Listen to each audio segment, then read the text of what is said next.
Bueno, último video de esta semana. Espero que se haya entendido lo anterior.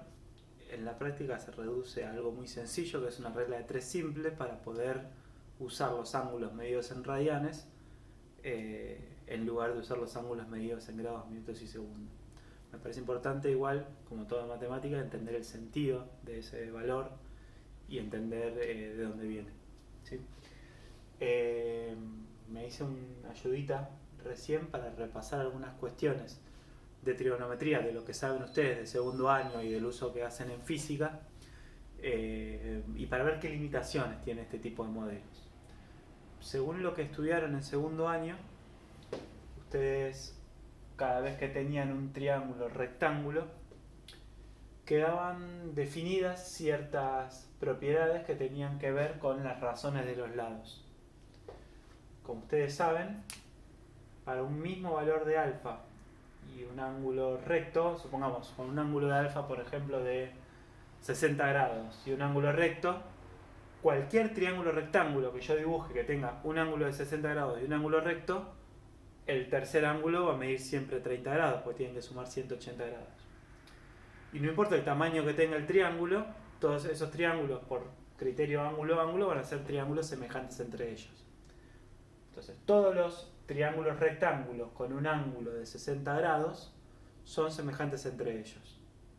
Y entonces, siempre en todos los triángulos rectángulos con un ángulo de 60 grados, la razón entre los pares de lados que yo elija siempre va a dar lo mismo, porque la característica que tenían las figuras semejantes era que la razón de sus lados homólogos, pues si yo tomo dos figuras semejantes y divido las medidas de dos lados homólogos, siempre me da lo mismo.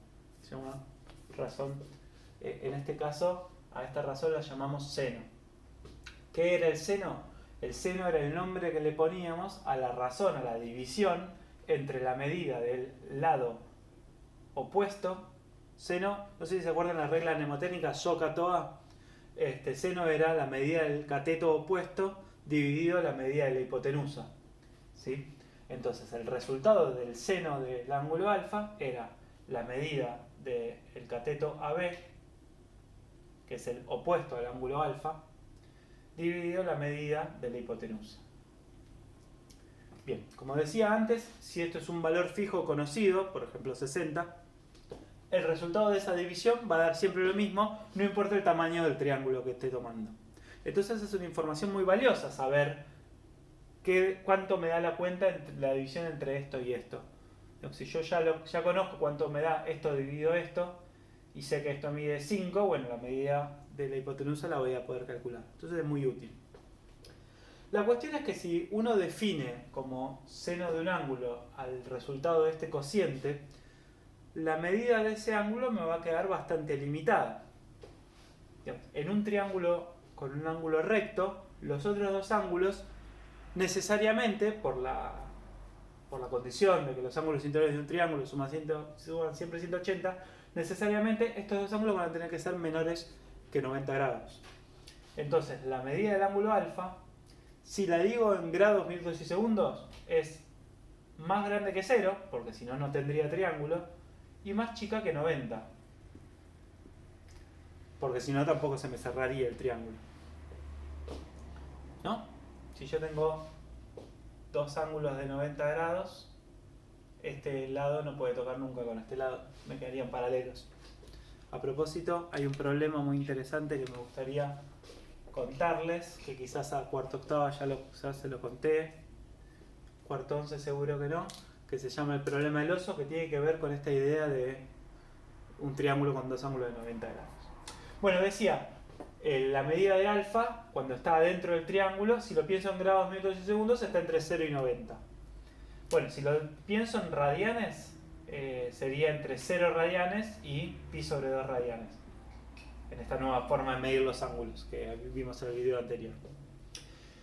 Bien, nosotros la definición que vamos a ver de seno, coseno y tangente va a tener que ver con los ángulos pensados de otra manera. Ya no vamos a pensar más las funciones trigonométricas en un triángulo rectángulo, sino que vamos a redefinir qué es un ángulo, vamos a redefinir qué es una función trigonométrica para poder calcular seno, coseno y tangente de ángulos que no estén limitados por este dominio, por estas dos barreras, que este ángulo alfa no puede valer menos que 0 y que este ángulo alfa no puede valer más que pi sobre 2.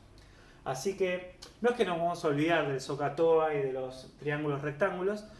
Todo lo que funcionaba antes en esta redefinición que vamos a hacer va a seguir funcionando, pero tenemos que tener en cuenta que tenemos que hablar de otra manera de qué es un ángulo, tenemos que hablar de otra manera de qué es un seno, qué es un coseno, qué es una tangente, porque no nos es muy interesante la relación circunscrita únicamente a las figuras geométricas. ¿Sí? Bueno, para eso vamos a dar un poco más de tiempo. La semana que viene vamos a redefinir las funciones trigonométricas. Pero lo que sí vamos a hacer ahora es redefinir algunas cosas respecto de los ángulos. Hace un minuto más o menos dije que yo quería que el ángulo alfa pueda medir menos que 0. Y si pensamos en los ángulos desde los que vimos en primaria hasta ahora, la idea de tener un ángulo negativo no tiene demasiado sentido. ¿Sí? Si yo estoy midiendo el grado de apertura, hasta ahora siempre hablamos de que las medidas son positivas. Bueno, en realidad vamos a hablar de ángulos negativos, pero el signo menos de los ángulos negativos va a tener un sentido muy particular cuando estemos hablando de ángulos. Voy a borrar esto. Vamos a definir de nuevo de qué hablo cuando hablo de un ángulo. ¿Sí? En líneas generales voy a hablar de dos semirrectas que tienen un origen en común, que es lo que llamamos vértice del ángulo. Bueno, y a una de esas dos semirrectas lo voy a llamar lado inicial, y a otra de las semirrectas la voy a llamar lado terminal. Todos los ángulos van a tener un lado inicial, o sea, van a tener una semirrecta en la cual empiezo a medir y otra semirrecta en la cual termino de medir. ¿Sí? Y respecto de eso, bueno, yo podría considerar el ángulo que va desde el lado inicial hasta el lado terminal, yendo en el sentido contrario a las agujas del reloj, y esto sería la medida de un cierto ángulo, o puedo considerar el ángulo recorrido desde el lado inicial hasta el lado terminal, yendo en el sentido contrario de las agujas del reloj. Bueno, en este caso, evidentemente, las medidas son distintas, el ángulo no es el mismo. Cuando el recorrido que hagamos desde el lado inicial hasta el lado terminal lo hagamos en el sentido contrario a las agujas del reloj, en el sentido antihorario, vamos a decir que el ángulo es positivo. Los ángulos van a ser positivos si yo el recorrido lo hago en el sentido contrario a las agujas del reloj. Y cuando el ángulo yo lo recorra en el sentido a favor del recorrido de las agujas del reloj, el sentido horario, vamos a decir que ese ángulo es negativo. El ángulo que tengo pintado de rojo y el ángulo que tengo pintado de azul, si bien el lado inicial y el lado terminal son los mismos, el ángulo pintado de rojo y el ángulo pintado de azul no miden lo mismo. En principio uno es positivo y el otro es negativo. Aparte la medida, el barrido no es del mismo tamaño. ¿Sí? O sea que cuando yo diga que un ángulo mide menos pi sobre 6, por ejemplo, si lo digo en radianes, este menos implica que el recorrido lo voy a hacer desde el lado inicial y en el sentido a favor de las agujas del reloj. ¿Sí? Bueno, la semana que viene vamos a ver cómo vamos a ubicar los ángulos. Vamos a dejar de dibujarlos pelados en cualquier lado y los vamos a ubicar en un sistema de ejes cartesianos. Pero bueno, eso ya es parte de lo que vamos a ver la semana que viene.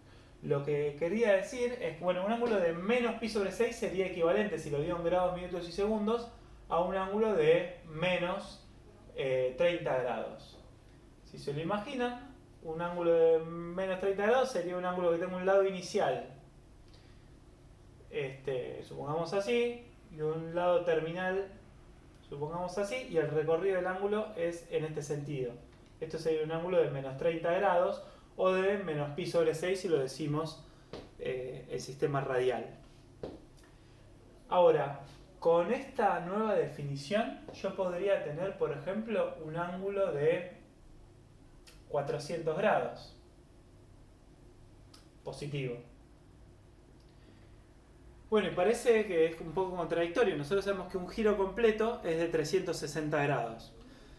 Bueno, igual por ahí en competencias de salto o en deportes extremos se habla de ángulos de más de 360 grados. ¿Vieron? Cuando alguien salta y da 2 vueltas, por ejemplo, se habla de hacer un 720 grados. Una vuelta entera es 360, otra vuelta entera es 720. La idea es la misma acá.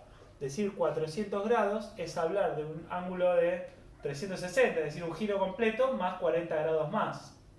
Entonces, si yo quiero representar un recorrido de un ángulo de 400 grados, el lado inicial será este. Y voy a hacer un giro completo de 360 grados más 40 grados más. Bueno, este sería el lado terminal. Y la representación de un ángulo de 400 grados va a ser de un ángulo que tenga una vuelta y un pedacito más. ¿Sí? El lado inicial y el lado terminal de un ángulo de 400 grados va a ser equivalente al lado inicial y al lado terminal de un ángulo de 40 grados. Pero que yo tenga el mismo lado inicial y tenga el mismo lado terminal no significa que el ángulo recorrido va a medir lo mismo. Porque evidentemente no es lo mismo hacer 40 grados que hacer una vuelta entera y después 40 grados más. Esos dos ángulos, el ángulo de 40 grados y el ángulo de 400 grados, se llaman ángulos coterminales. Dos ángulos son coterminales si tienen el mismo lado inicial y el mismo lado terminal. Pero que sean coterminales, empiezan y terminan en las mismas semirrectas, no quiere decir que tengan la misma medida. Esto es algo que va a confundir a veces un poquito, pero es absolutamente importante. Puedo tener ángulos de distintas medidas que empiecen y terminen en las mismas semirrectas. El tema es que puedo dar muchas vueltitas. De hecho, puedo dar tantas vueltas como quiera. O sea, puedo dar tantas vueltas para un lado, esos serían ángulos positivos, como vueltas para el otro, esos serían ángulos negativos.